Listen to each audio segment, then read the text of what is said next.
और दिल्ली से इस वक्त बड़ी खबर, सड़क परिवहन राज्य मंत्री अजय टम्टा ने संभाला कामकाज। अजय टम्टा ने न्यूज 8 से खास बातचीत की है।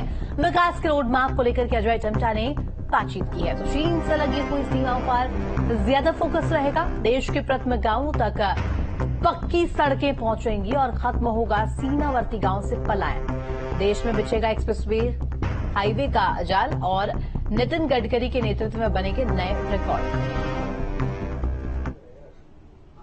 सफर बिना सड़कों के तय नहीं हो सकता। ऐसे में जरूरी है कि सड़कों का विकास इस लिहाज से किया जाए कि भारत 1947 के 100 साल बाद यानी 2047 तक विकसित देश बन सके। अजय टम्टा जी हमारे साथ बात करने के लिए MOS रूरल एंड ट्रांसपोर्ट के। सर, अगर भारत के विकास में सड़क की बात करें, पिछली सरकार में वाइब्रेंट विलेज प्रोग्राम बना था, पिछली सरकार में पहला गांव बनाया गया था। इस बार कैसे सीमावर्ती इलाके, क्योंकि आप भी उसी राज्य से आते हैं, किस तरह से विकास किया जाएगा सड़कों का?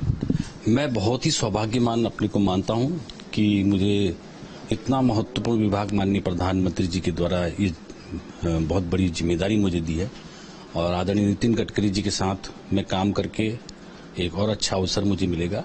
और खास तौर पर जिस प्रकार से पूरे देश भर के अंदर रोडों के अंदर क्रांति हुई है पिछले 10 सालों में, पूरे देश की जो कठिन मार्ग थे उन सभी को सरल बनाने में, उनको चौड़ा बनाने में, कहीं 6 लाइन कहीं 4 लेन, देश की दूरी कम की है। अब यहीं से देहरादून की दूरी देखिए, आज पहले हम 10 घंटे लगते थे, आज हम 4.5 घंटे में पहुंच जाते हैं और आने वाले टाइम में हम शायद 2.5 घंटे में हम पहुंच जाएंगे।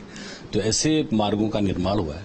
तो ये सौभाग्य है कि इतना महत्वपूर्ण विभाग मुझे जो जिम्मेदारी दी है, इसका मैं भी रात दिन मेहनत करके इसमें और अच्छा क्या हो सकता है, क्या काम कर सकता हूं। मैं पिछले दिनों चंडीगढ़ से कुल्लू मनाली गया था क्योंकि मैं मंडी का प्रभारी था।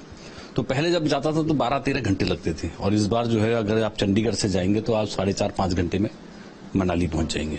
तो सर, लगता है कि जो सीमावर्ती इलाके हैं जहां पलायन की खबरें आती थी वो चीजें अब खत्म हो जाएंगी। वाइब्रेंट विलेज प्रोग्राम भी चल रहा है, खासतौर पर अगर चीन और भारत से लगे हुए पहाड़ी राज्यों की सीमाओं से और सड़कों की बात की जाए। मैं इसका स्वयं का जीता जागता उदाहरण। प्रधानमंत्री जी मेरे वहां आए थे और एक ही दिन में 4 कार्यक्रम किए थे, कैलाश मानसरोवर में, जोलिंगकोंग में और गुंजी में और जागेश्वर में।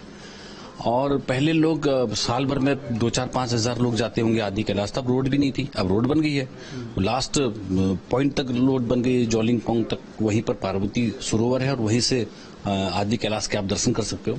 इस बार की जो रिपोर्ट है, मैंने जो लिया है इनर लाइन परमिट के वहां से, तो मुझे ये जानकारी मिल रही है कि भाई लगभग 2000 यात्री पर डे जा रहे हैं।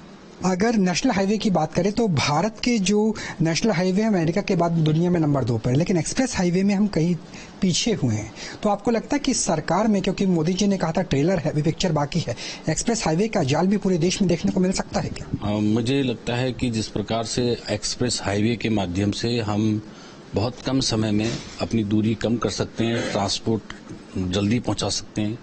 और वास्तव में अभी हमको और एक्सप्रेस हाईवे बनाने में प्रधानमंत्री जी ने हमेशा अपना योगदान दिया है और मुझे लगता है आने वाले समय के अंदर प्रधानमंत्री जी के मार्गदर्शन में, नितिन गडकरी जी के मार्गदर्शन में हम एक्सप्रेस वे भी ज्यादा बनाएंगे। इलेक्ट्रिक व्हीकल्स के लिए वहाँ पे चार्जिंग स्टेशंस हो, जो कूड़े के पहाड़ हमें दिल्ली के आसपास भी नजर आते हैं, उसका भी निवारण हो, नई सड़कों के रास्ते, इस तरह के इनिशिएटिव भी आगे होंगे क्या? क्योंकि 100 दिन का आपका प्लान भी बन चुका है। माननीय प्रधानमंत्री जी के मार्गदर्शन में जिस प्रकार से नितिन गडकरी जी ने कूड़े पे भी बहुत सारा काम किया और आज कूड़े के ढेर आपको कहीं कहीं कम करते हुए दिखाई दे रहे, क्योंकि उसको कहीं ना कहीं रोड के लिए उपयोग में किया जाता है और उसके जो निकलने वाली जो खाद है उसका उपयोग ऑर्गेनिक होता है, तो उसका भी कहीं ना कहीं उपयोग हो रहा है।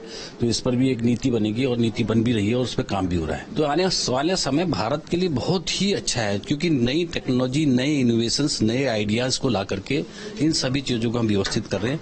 मैं आपके माध्यम से कहना चाहता हूं कि आने वाले जो 2047 का भारत है, जो विकसित भारत है, वो बहुत महत्वपूर्ण भूमिका नरेंद्र भाई मोदी जी के मार्गदर्शन में करेगा।